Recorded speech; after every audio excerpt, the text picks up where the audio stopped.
head out. Thank you so much for all your feedback. All right. See you, Maddie. Bye, guys. All right. I'm gonna switch back to my phone, so let me get Okay. back on my phone. That way I can walk around and do my evening chores. Yeah, definitely. So why don't we start out with I guess a little discussion on does anyone have strong feelings about other books that they want for next month? I have not gotten a lot of feedback yet online, and I'm open to whatever, or I can just be a dictator about whatever we're reading next. Can you remind me what Yeah. What did I say? I know had an opinion, but I forget. Yeah, I think it was What the Dog Knows, was like the fun casual one that we had suggested. Oh my god, now I'm not. Let's see. I feel like I wanted to do the aquatic one. Was that on the list? Yeah, the aquatic one was on there. The revisiting Tom Osterkamp's odor dynamics book. Yeah, so okay, here we go. Detector Dogs and Scent Movement, which we read in spring of 2022, but could do again for new people or revisiting. Using detection dogs to monitor aquatic ecosystems, which is edited and compiled by Dr. Nia Richards. Canines, the original biosensor by Lauren DeGrief. That one is one I'd love to read, but it's probably going to be a kind of another behemoth. Like a lot, yeah. Yeah, it looks like a big boy. And then What the Dog Knows, which is kind of more of a memoir, but was a really interesting read. It's a search dog handler or an HRD handler. Hey, I read a fiction that had a conservation dog and a handler, and the dog wasn't a main character, but the handler was, and the dog saves him from a bear and things like that. So it was really cool. I mean, it probably wouldn't be appropriate because it wouldn't be something we would discuss, but it's by Christine Carbo, and it's set in Glacier National Park, and I can't remember the name of it. I'll have to go look it up. I'll post it. Cool. Yeah, it is. We certainly could do like more of like a normal book club book too, where it's like more of a novel and actually reading it. Okay, we're making faces. I'm happy to then, I mean, if the only strong opinion we've got in the group is the aquatic ecosystems one, I like that because I've already read it, so it would be easy for me. I mean, I don't mind. I mean, I have a preference for one that's actually not a regular book, but that, like, honestly, I'd participate and do all the other ones. That's like, if I had to choose, that's the one I would choose. Okay. Yeah, well, we can go ahead and just say that because I haven't gotten enough strong responses in any direction. And that biosensor book is one that like we're gonna do at some point, but I wouldn't mind taking a little break. I'll work my way out. I'll order it so I'm ready for next time. Yeah. Start saving because I think it's like $200. Oh, it's like so expensive. Yeah. Textbook. Oh my god. Yeah. Okay. So with that out of the way, then, how are people doing actually working through Paul's book and working through the exercises in it? What are people's thoughts now that we're actually doing it? Well, I've worked through the first part of it, and I thought it worked okay for one dog, and then for the other dog, it didn't work all that well. So it worked for the easy to train dog, and I had my struggles with my not easy to train dog. Yeah.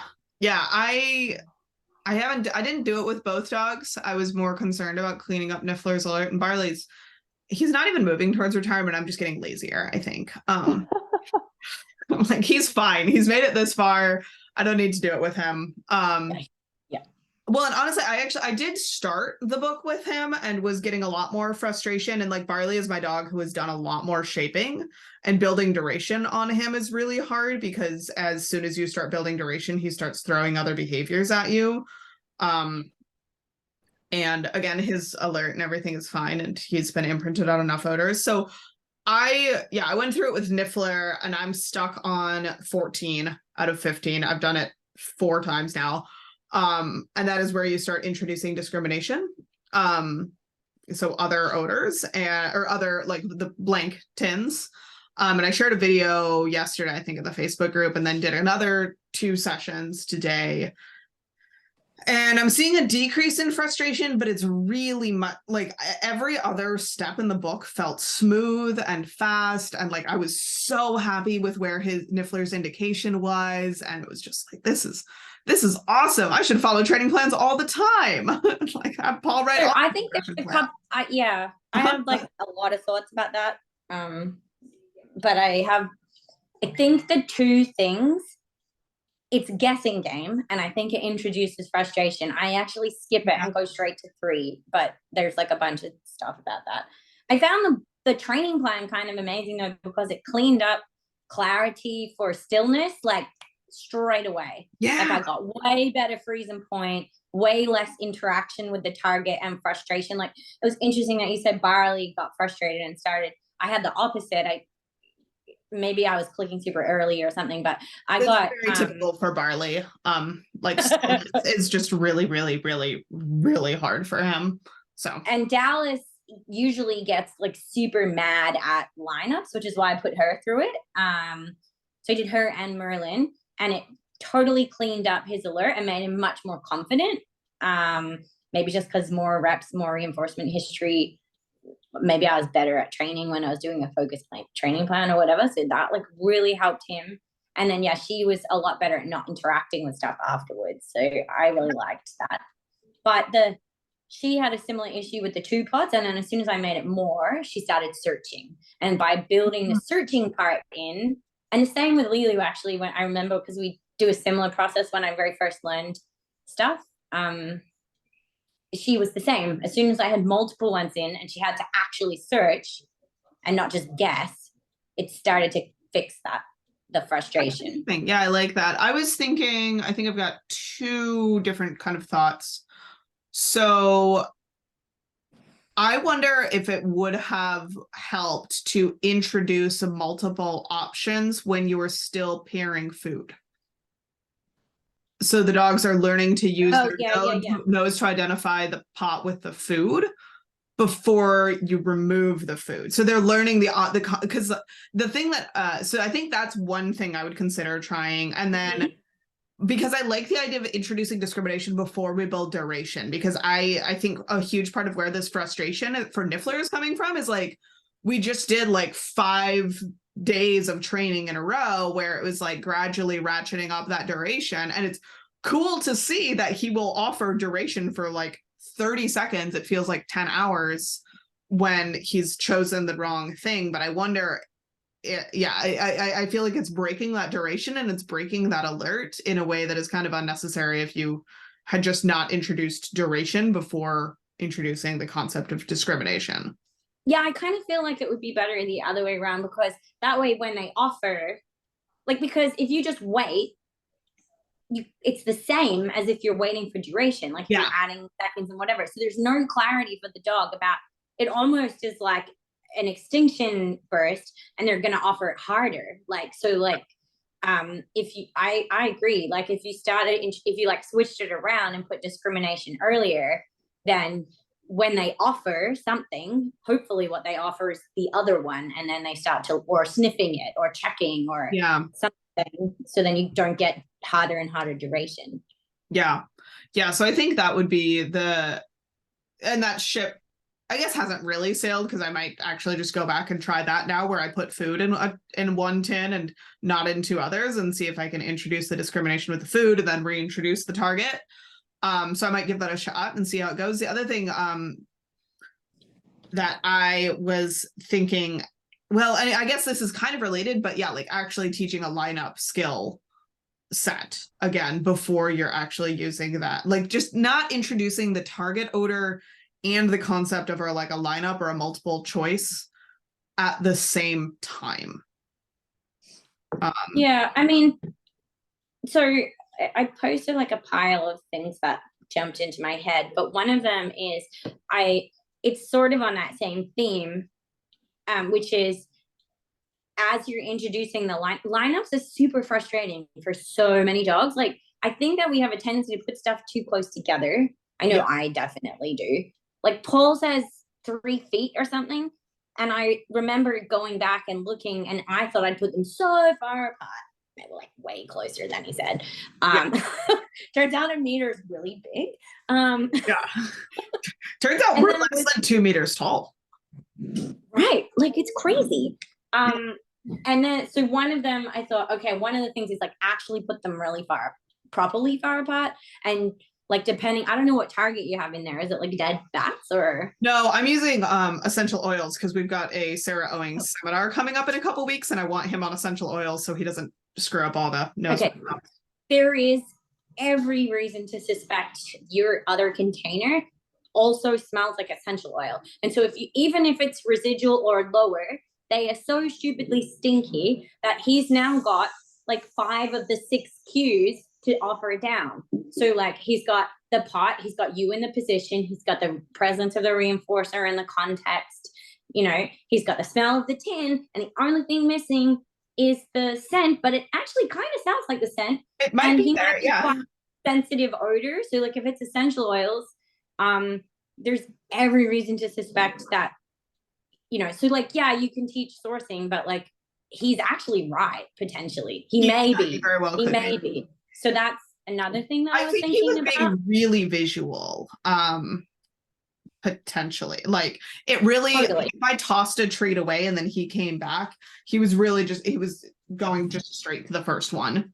Yeah, okay. So then the other thing about like lineup skills that I have started thinking about because of that same lineup frustration, I have that one dog that's just like awful at lineups.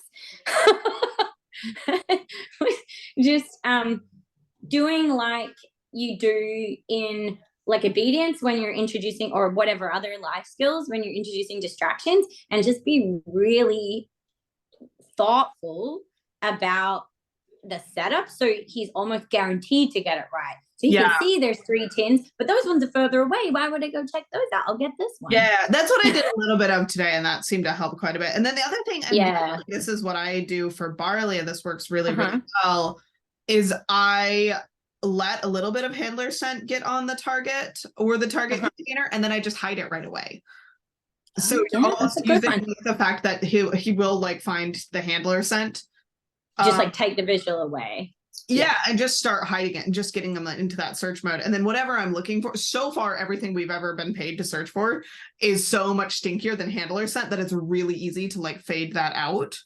And if I've done it, I do a couple reps where it's presented. Then very quickly start hiding it in like small situations. And I tried that with Niffler right afterwards.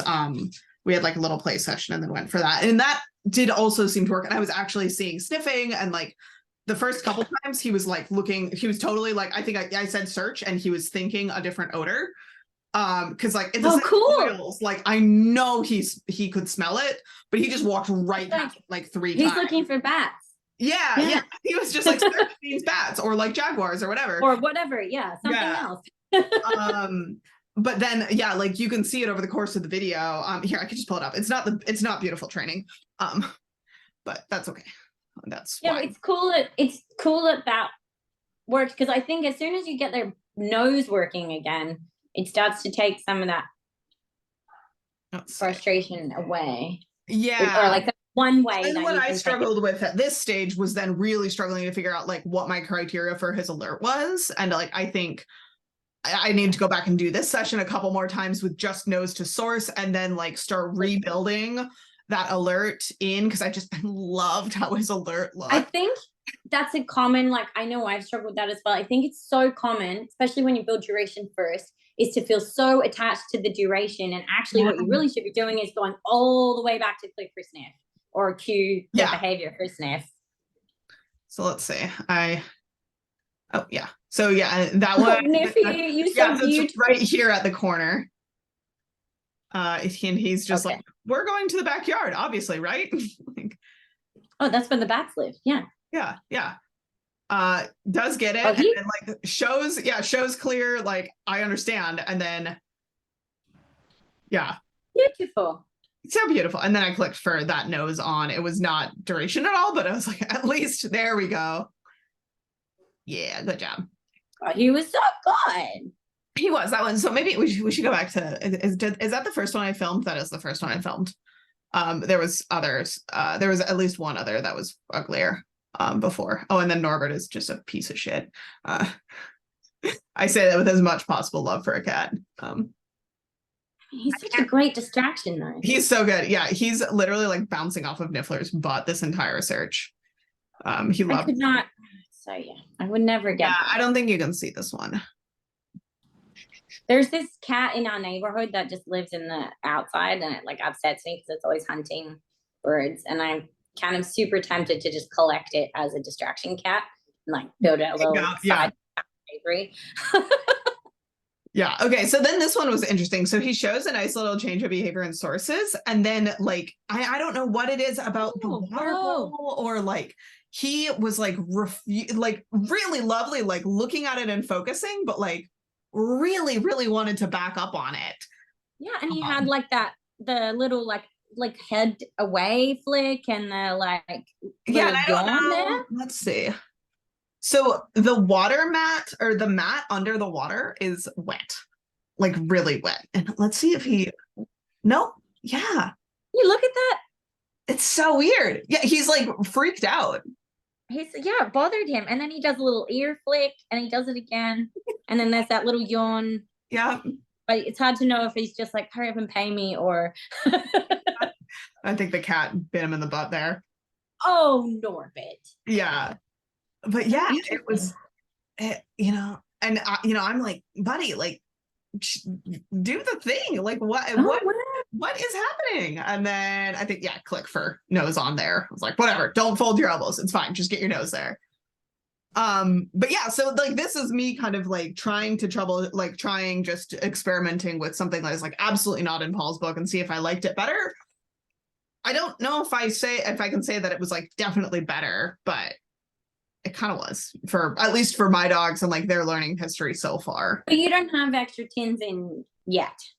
No, so that one I'm just using that, and then like I think what I would do is then introduce multiple tins and visual again after like I really can see that like he understands it's the odor that matters here. So like we're decoupling the visual. Yeah, totally. Like when the visual, like, yeah, I really don't like how the discrimination, and I feel bad that like I loved so much of this book, and then like I got to the second to last step and was like, so the other thing about that search, there was like a bunch of other stuff that was different than the video you posted of you, like when you had the two tins, you were on the floor.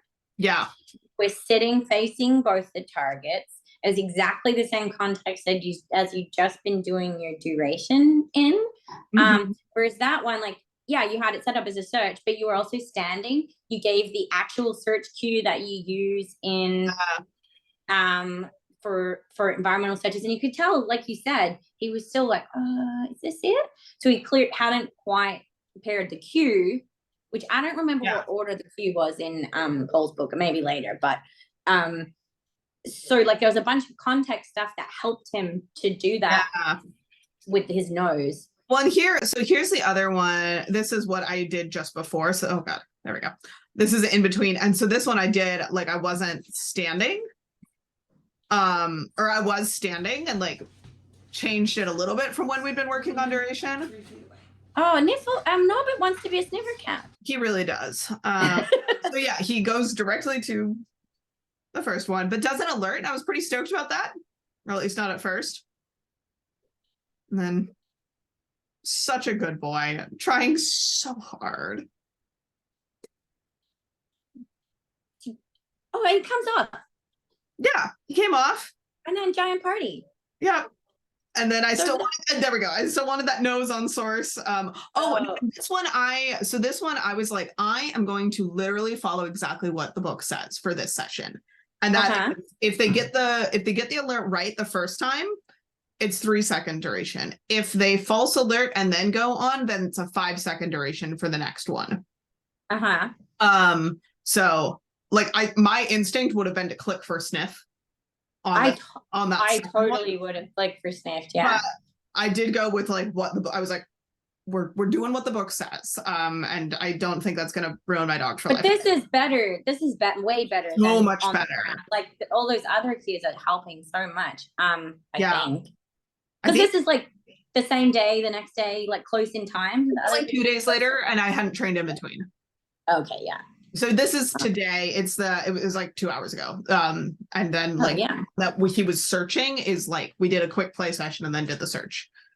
Oh yeah, I tossed a treat. I was like, why is he leaving? Oh, and then like, Oh, so yeah, and the then this other one thing, took forever. Sorry, go ahead. While we're gonna wait this so one there's out. other things that I've learned from other places, which one is, I think it might be a Cameron Ford thing. He suggests in this training phase, which I went to the seminar in person and I found it seemed to work on some of the dogs that I watched work through it. In this training phase, if they're false alerting on the container, reward them when they make the decision to leave the wrong container. So reward them, could be with a lower value thing, but Sure. reward the decision to leave the incorrect container and then have the big party on the correct one. I like that. I feel like a Niffler is so praise motivated. Like I could literally just give him a gentle, because yeah, like still false alerting here. Or Oh, yeah, I think I making the heard wrong that. choice. I don't think it was Cameron Ford who did that, but he had a guest on his podcast who said they always did that. They rewarded the decision to leave the Yeah. wrong thing. Well, Yeah. he taught it in his seminar when I went here, and that was one of the things I liked about their strategy. Well, he got it from, I think, the Swedish guy. Oh, yeah, Yeah. he comes up with all the ideas. Yeah, maybe. Anyway, it doesn't matter who came Yeah, out he with got it it, in yeah. the beginning. Right, I thought that was a right. handy thing. Yeah, I did too. So yeah, that one I broke the rules and just clicked for nose on. So I was thinking, Kayla, about that. Like in Paul's book, he doesn't like that. The criteria in the book is for it doesn't have a if your dog, false alerts a bunch of times, then go back to wherever. Like, so I feel like you can, be your own self and. Yeah. I mean, I was experimenting a little bit, but I was like, this session. Oh, and then Norbert comes and ruins the rest of the video. It's literally just leave it to the cat. Yeah. Yeah, I think I do move him eventually, but yeah, just lording over everything. If I did find a good reinforcer for Norbert, so maybe I should start training him now. Oh, and the other thing I was going to say is that he moved off and he did that, and then you swap them around, but you put the incorrect one right next to your feet, which is like more exciting. So like for the first few reps, maybe I would try, like I was saying, like put stuff further away. So it's like if he's going to make a guess, he guesses correctly, and then edge it closer. Yeah. Oh, this one broke me a little. He was like thinking so hard, and I was like, buddy, you're on the right one. The criteria is the nose. Stop thinking about leaving it. Just like, oh my God. Do you think that that's confusing for him though? I think so. Yeah. So if the criteria is, so in this session, if the thing that this is just a question, if the thing that you're working on is identify the correct container, could you not lower your criteria and perform a down? I think I should have. But again, like this session, I was like, I'm gonna do exactly what the book says. Yeah, totally. Because like again, we're testing the book, and then this one. So the mistake I made here. Yeah, I'm just throwing out the totally this other way. What I absolutely totally just screwed up on here is I don't know why I did this. I swap the placement. So I take and you put them in the same location. Same spot. That is like something I like actively have told people to do, is like when you're working on discrimination, don't like at first, at some point, like, yes, make sure that they work off of they're not using their memory by like intentionally putting them in the same spots in back-to-back reps, but like I absolutely should not have done that there. Oh, and then essential oils, like seriously, there's essential oil there. He's probably right. Yeah. They're the worst. I hate them so much. Yeah, I know. Yeah. I use them, but they make me sad. Seminar. But okay, so Anne, why don't we look through your videos? I think go ahead. Oh, I was just gonna say, but he's getting it slowly. He is. And like, and it was nice that it killed two birds with one stone. Like, I'm going through Paul's book, which we needed to do for this, and then also he needs to be ready. I think it's October 7th and 8th. I'm going to the seminar, so he'll be ready to do the seminar with essential oils by then, I think. Yeah, awesome. He might not be his best possible self, but maybe he will be. Who knows? It'll be fun to like actually get to handle him around sport people and kind of see how he does. Because I've had Barley in sport circumstances before, and I always get to feel like a very big important person with Barley, and Niffler is, he's the rookie. All right. So Anne says you're working on the alert from Paul Bunker's book. Goal for the session was to lure a sit with the spice jar top and Kong pieces. The struggle is she's looking for a treat scatter when you drop one treat, and the timing of the release from the sit in relation to marking the sit and dropping the treat. Can you explain the second half? Yeah, so yeah, poor Sophie, she has this whole background on like agility and like all these other things. And I think I usually have only dropped a treat where there's like a lot of treats. So she kept looking for the other ones. And then for the sit, I think part of it might be that I was like kneeling, and I've only ever lured a sit when I'm standing. And she also has this other behavior where she goes up like on her hind legs, like we call it 2 feet, when I like also do the similar lure behavior. So I think like the combination of all those things, she was a little bit confused what I wanted. And I think the other thing there, and I think I have a question with this with both dogs, but for different reasons, is I'm doing the part of the book where I have like, I'm using like a spice jar lid, and then I have the Kong on top for the odor. But then I have the treat in the hand as well that I'm going to drop. Yeah. And I just feel like they're smelling the treat. So I just, I felt like, especially with Sophie, there was a lot going on. And the whole reason I'm doing this and trying to, you were talking about it, I think a little bit before too, like trying to just do like a systematic training plan, is because with Soph, when I started introducing multiple hides, she would get a little frustrated, like, well, I've already just found the thing that you asked me to find, like, what? And we thought that, I think on another coaching call, that like having a clear alert would help her. So I'm really trying to just be super clear in my criteria, but then I'm finding like all these other unexpected things that I think are kind of muddying it. And I know, like, I like the structure of this book for sure, and trying to follow it. But then of course, like Paul in every chapter says, like, adapt this to like your individual dog. Yeah. So I think I'm like really curious what you all would think maybe ways that I could adapt it to Sophie. Like, I think standing up after I think about it a little more probably will help, like lure the sit, the treat scatter versus like dropping one treat. I'm a little bit at a loss for. I would try my goal, using one really big treat for that one. Yeah, like one like larger treat. Mm-hmm. Yeah, like I get a bark box now that I have an address. And it sends me I get these like jerky treats in most boxes that are like this, like each one is like that big. And she looks like she's built like a string bean, so I wouldn't worry too much about calories for her.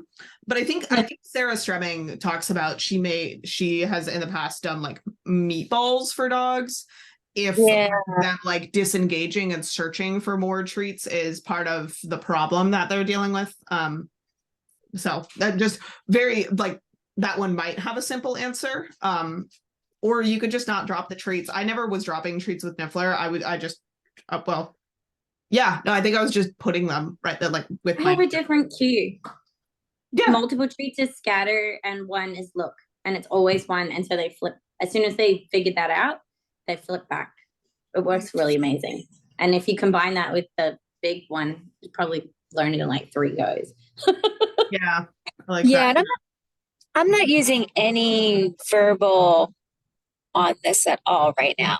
Is that, well, I guess we could watch, but is that what the book has, or did I misinterpret that part? I don't know. I thought there was I'd have to go The get click? I can't remember. grab the book. Yeah, it was a click, I think, later, and I think here it was the drop, but I thought he was saying like, don't say anything. So I haven't been, which may also be part of her like lack of clarity. Well, that's the thing too. I'm sure if I just said sit, she would do it. But I don't know how much she would associate that with the odor. Like she would just sit, and she just knows sit so well. But then at the same time, I don't know, like, because I have the treat in the same hand with the lid and the Kong, like how much she's responding to the Kong and how much she's responding to like you have a treat in your hand. So I think that's okay because that's like part of the process. I think that's typical. Yeah, like the treat probably is overshadowing at this point, but then you fade it out. Not far after this. But yeah, it looks like it says clicker chosen marker. Basically in everything after introducing the clicker, which is session 3. So that should be before luring that first sit. So I think there is a marker expected. So okay, let's go ahead and watch it. Oh, well, hang on. I guess no, in this one there isn't a clicker. If you're on lesson 6, which is the aim is to teach the dog the concept of lure to sit with the bottle or Kong, it does not say that clicker is on your list. And yeah, you're just dropping the treat. I used a clicker there because I am bad at following instructions. well, I said yes, and I don't know and thank you for sharing them in the car and like talking on the phone. So I have been listening the whole time, but just haven't been able to like chime in. But I don't know if you're able to play the sound because I did wind up just saying my yes marker, just because like hand, number of hands is one thing, but then also like the timing of like the treat and the like the all the things like I couldn't figure thought, out the like. yeah. I couldn't figure out the logistics of holding that many different things in my hand. And like timing it exactly. Yeah, I weighted down. I used tins that had holes in the top, and I weighted them down with a bunch of rocks. So I didn't have my hand involved with them at all. Really early on, but I have a down alert, so like kind of having my hand in there is kind of obnoxious. And I wonder, there have been a couple things that have been said throughout this call. I wonder how different it would be to go through this protocol with a totally green dog. Like if you've never lured a dog if the dog doesn't know how to sit. Yeah. Because like this book assumes you're starting with like teaching the dog what a clicker is. So Yeah. like now I'm like, can someone give me some shelter dogs to practice? I know. Actually, I had a friend send me a 2-year-old Springer Spaniel that's being rehomed a couple days ago, and I was like, "Oh, I could try." But she, I'm not taking the dog. The dog is currently has been living with someone for 4 months in an assisted living facility, and I was like, "Is the dog like crazy about fetch or anything?" And they were like, yeah, she likes fetch, but she's more interested in toys. And I was like, the dog hasn't killed you and you're living in assisted living. Like, no, I don't think this is the dog I need. Sounds like a very nice Springer. Like someone is going to be very lucky to have that as a pet, but that's not what I'm looking for. So anyway, let's look at Sophie. Well, and this isn't exactly it, but when we look at Zuzu's video, like Zuzu doesn't have like the long history of shaping that Sophie has. And so I think this process was actually a little more straightforward with her. And I did it down, which for whatever reason in my mind was easier, like with the treat dropping and all the things. So it definitely was different based on like what, not only their personalities, but like what training background they have. But Yeah, exactly. Maybe I should go back and try this with Farley. Maybe I can actually teach him duration. Yes.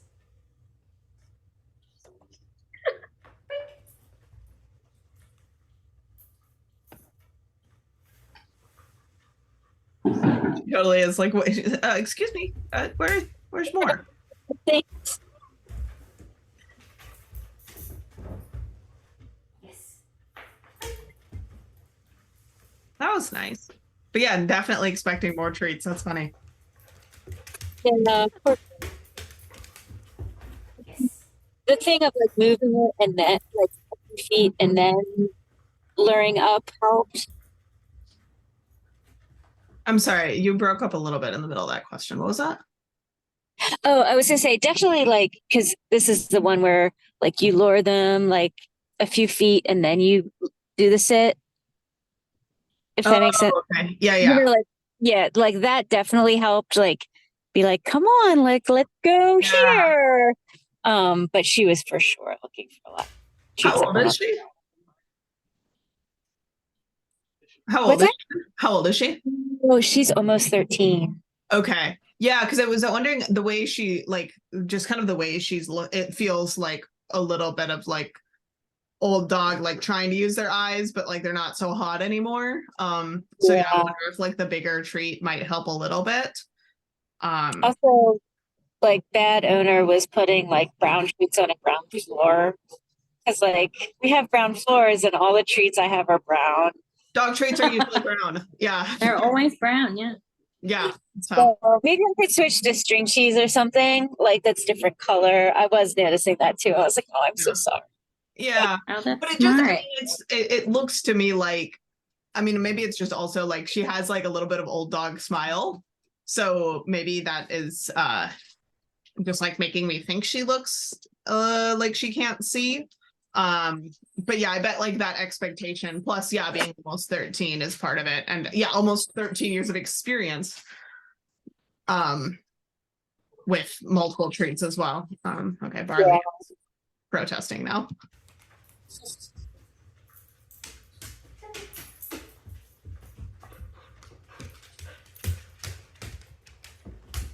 Yes. Nice, good girl.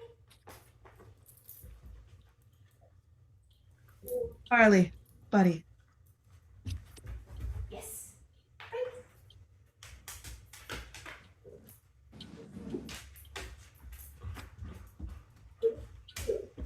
Yes. Nice, yeah. Good girl. Yeah, she's starting to expect like the one, even after like 5 reps, she's like less. Yeah, she's coming back to you much quicker. Yeah. Yes. There we go. Good job. Good girl. But see on that one, she goes straight back to you. Yeah, I think that looks nice. I just maybe later we can watch the Dog Killers top 5 world's deadliest dogs. Oh, I wish I would be so 17 lucky. minutes of our life we would never get. God, my YouTube algorithm is just ruined forever. Okay, yeah, and I think that actually looks really good. Like again, I think you're spot on with like some amount of like reinforcement history muddling up a little bit, but it didn't look unusually messy or off to me. So then we've got Zuzu. Oh, and then here you're saying the more you do this, the more confused you are on the timing of the treat drop and the break. So let's see if we'll watch this one with timing in mind. Yeah, Suzu, the reason I was doing the alert was she's so fast. She's like, yep, I see it there. I see it. I smell it there. I smell it there. And she keeps moving on without like pausing. So I'm trying to get like an alert so that she's like, oh, it's here. Let me wait for you to recognize that fact before I move on to the next one. But I'm already having that trouble like with teaching the alert. So yeah, oh, that's such a classic bird dog thing. They're like, found it. Okay, bye. Like, yeah. Toodaloo. Yeah. Yeah. I feel like 80% of the dogs I've heard that from are pointers, and then 19% are labs and 1% is everything else. But that's probably just because I haven't worked with enough setters yet, because I think the setters really would be knocking Yeah, the she blinkers would be down a probably little in the bit. point of the category of like she turbo speed at 11. Yeah. Oh my God, I love her. My husband's sitting next to me in the car. He's like 12, not 11, 12.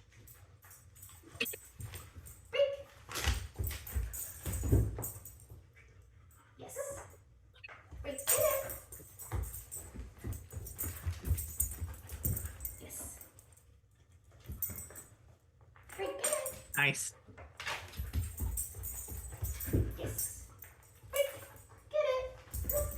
This is so good compared to Yeah. how fast Yeah. she was going before. She looks great. Yeah, and you're doing a great job of dropping the treats. Your so it mechanics looks are like solid. It's it looks- beautiful. It looks like the treats are coming from that lid. Yeah, I think this felt hard and clunky for you, but it looks really good. Like, I would put this up next to the book, being like, here's how Yeah, you do demo it. video. Like, Uh-huh. this is I beautiful. wonder if Paul Bunker would be interested in seeing how people are interpreting his plans. He would probably have some good comments about, well, you know, when I Keep read getting it shy that about way- actually asking him for that. But yeah, once he's back from Lao, we should get him on for like one last book. Oh, that's so fun. Like, here's what we did. Yeah. Once he's back, I'll say I just messaged him today because he's been sick with dengue for a while, and I also Uh-oh. Yeah. since then. And I Right. was like, Paul, are you okay? Are you dead? Yeah, I hope you're not dead. he's not dead. Like, we need Paul. Just The kidding. world needs him. Yeah, you got to write that second book you mentioned Right. in all of his spare time. I don't know how he does it.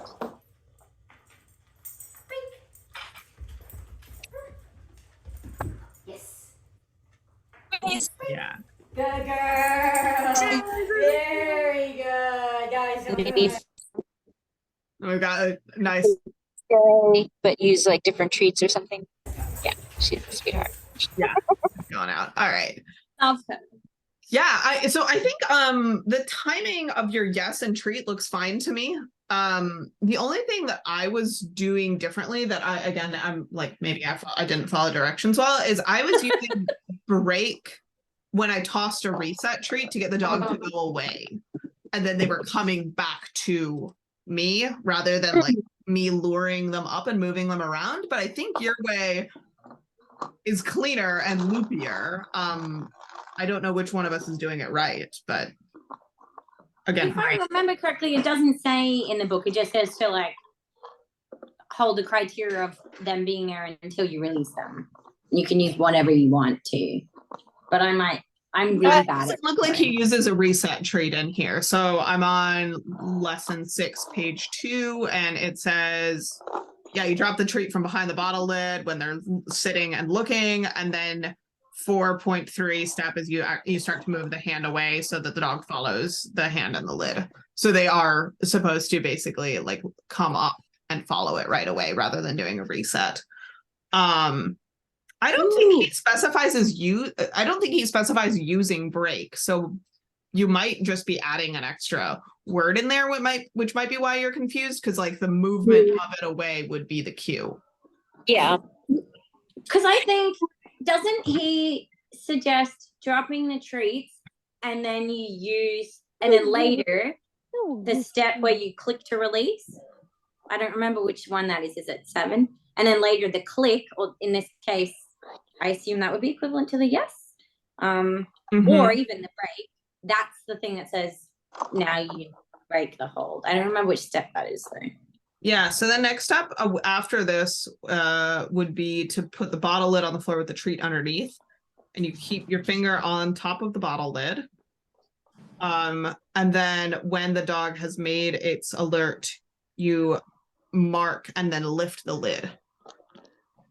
So it's kind of like mushing that step in. And then you do that a couple times, you do that 5 times. And then next after that, there's no treat under the lid and you drop the treat. And then you do that 6 times. And then from there on out, you don't have the treat under the lid anymore. Mhm. Yeah, maybe I should go back through and look. Yeah, I think Like, like so much of the success in this book is like actually closely following the like literal like is the treat under it versus not, and like where is your hand, and like act like, which Yeah. not something I am naturally good at. And it's so hard for people like us because we all feel like we know how to do this and we all have our ways of doing it, but it feels like actually really going through and being like, okay, so then we do 5 reps with it under and then 6 reps without it under, and like really being granular about it, like is probably where this book is most useful. Yeah. And I mean, yeah, I 100% agree with that because and maybe that's why I feel like, am I doing it? You know, because like I have my habits or like my muscle memory. Mhm. But I feel like it is really clean, like if I can follow it. Yeah. And I those find dogs it are really doing oh, that. Oh no, go ahead, go ahead. I actually found it really helpful in this last one where I was like, I am going to follow it even if I don't like it. I read my step out loud to myself on camera, which I skipped past when we were watching the video, but that helped me. I was like, oh, this is actually the first time that even though I've done this step now twice, this is the first time I'm actually catching that there is a difference in duration depending on whether he makes the right choice the first time or if he is false alerted first. And like I hadn't noticed that before, and probably I definitely wasn't doing it right before because I was clicking for sniff if he had just false alerted. Yeah. So I was doing like the exact opposite of what he wants you to do duration wise. And again, like I think we can disagree about whether or not which approach you actually want to take, but like I definitely wasn't actually following instructions until I started reading them out loud on camera. So Yeah. And your timing was perfect. yeah, really beautiful. Oh, thank you. That's great to hear. Yeah, I always feel like I'm a little behind when I like in the moment. Well, and especially with a dog who moves as quick as her, like I think she's probably a really easy dog to feel behind of. Yeah. But no, it looked really, really nice. And whatever you've been doing for like the last 2 months, she so much more gets it. Like she's clearly understands what you want there. She's not moving off the. Yeah, thank you. Yeah. Maybe in December we should all have to dig up either a video of our dogs from January, or if you've like joined since January, like one of your first videos, and we should have everyone do like a before and after training vlog. It'd be like a compilation. Uh-huh. Yeah, because I feel like this month in particular, like all of these videos, I'm like really, really impressed with where people's dog, like everyone's been making this like really steady progress. And then for whatever reason this month, it's just like, oh, damn, this is like really clearly like just so much better. So hooray for everyone. All right. Yeah, any other thoughts on this book? It doesn't sound like any of us managed to finish it on time, which is not surprising at all. But I don't know. I managed to get through the whole thing with Merlin, but I haven't been doing it in this like I did it as you went through every chapter. Like right. So I had 6 months to do it. And I just and then the biggest difference was in the clarity for him in the alert. Yeah, and it actually looks like I'm on 14 and there's 16, and it looks like 15 and 16 are just continuing to proof blanks. So I have a green dog I could start. We have one other dog, and all her only job is to lie on the bed while my husband watches TV. But she's part golden retriever, and she's got a bad rear leg, but it wouldn't stop her from doing this. And I might, if I can find time to train another dog. Yeah, but, I mean that's part of that's why Norbert has not gone through these training protocols yet, because I'm like, this would be fun, but I mean, can you please make a video called how to train your cat to like the same title as Paul's book. Yeah. But Imprint your detection cat in 15 days. yeah. That'd be great. Do you I would let love me see if that I can so find much. this photo before we're done. I've got a photo where we found puma scat in the mountains of Costa Rica when I was just like on a decompression walk with them all. And Norbert like stopped to sniff it, and it looks like he's alerting to it. And I got a photo. We're saving it for April Fools. Yes, I love it. Let's see. It was after seeing Christine, I think. Like, I really enjoyed watching everyone's videos today. Like, I think I've like got a bunch of cool ideas now. Yeah, me too. I didn't say a lot, but I was watching everything and listening. It was really, really good night. yeah, this was a good one. Let's see. Oh man, I gotta find this photo now. Yeah. Maybe when maybe when class starts and I just need like dumb de-stressing things, that's when Norbert will take off. Actually I was thinking, Anne, about your loop that you were doing there with Sophie and the book, and I've been kind of trying to brainstorm how I would train Evie to follow a live target if it moved, and I actually feel like I could totally adapt that. Just take the release out and have her follow. There we go. He's got a stare alert. Oh, and he did actually like stop and sniff it, and I guess I didn't get the photo of that moment, of course. But yeah. What are We've got you using for reinforcers with him? Meat flavored baby food. Oh, he likes that, huh? Yeah, like it's chicken baby food or something. yeah, it's like Gerber's second foods, like Yeah. chicken baby, and that's what we used at the animal shelter. It's a little tedious to work with, so I've been a little like, hard treats are just so nice. But I picked some up when I was grocery shopping the other day, and he loves it. Like, I've been working on getting him to station on our footstool in the kitchen instead of walking all over the counters, and it's kind of working. That's good. If he gets tired of that, my cat's favorite is freeze-dried anchovies. Or minnows, freeze-dried minnows. They're freeze-dried shrimp, and he wasn't into them. Okay, the minnows, they all love the minnows, and you can cut them into like 4 pieces. Ooh, okay. Because it looks like an actual fish, but We'll try that they love them.